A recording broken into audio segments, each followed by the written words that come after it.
From journalist to screenwriter, from international lecturer to artist, Melody Anderson's eclectic career path is surpassed only by her curiosity for life. After she received an honors degree in journalism, she worked for several years with the Canadian Broadcasting Corporation.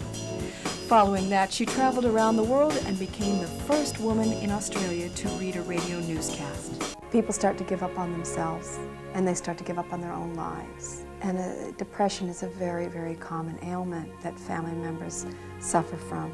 The most frustrating thing for family members is they sit there and keep thinking if they could just get it right, they'd solve it. Family members who go through this are not used to reaching out for help.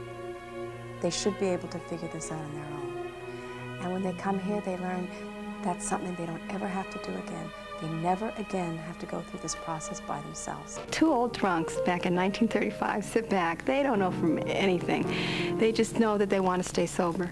And they go back and they come up with this crazy idea. They've assimilated pieces from the Oxford group. They've assimilated information from Carl Jung about the importance of spirituality. It was Carl Jung who said that my patients who get better are those who have a sense of something greater than they are. What I tell families when they come to me is, we are in a war here. We're not fighting your child, or you're not fighting your spouse. You're fighting this disease, this war, this enemy called addiction. What we're going to do on this show, we're going to roll up our sleeves, we're going to look at the differing point of views, we're going to have some more case examples, and we're going to take a look at, is winning everything, or is it how you play the game?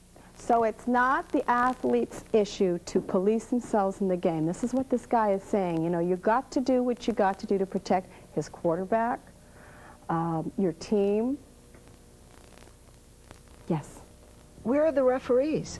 I mean, if the rules say you can't, you know, block, you can't cheat, why aren't the referees enforcing the rules? But now, wait a minute, this is a great point you just brought up. Do we have to, again, this is the ethics, do we have to have a referee to not cheat? I remember I was in LA when the fires were going on and people were taking things and saying, well, there's no one to stop me. No, but it's a different issue if there are referees. If there are referees that are supposed to call the rules and they don't see you, then it's okay. Good morning, Mel. Good morning. How big of a problem is this?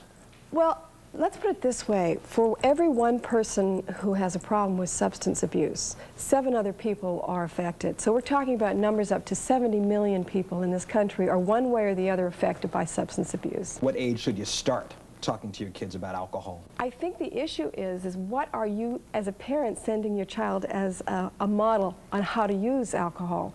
For example, have they ever seen you drive a car drunk? Mm-hmm. Have they ever seen you get in a car and say, you know what, I'm going to let someone else drive because that's what you do if you've had too much to drink?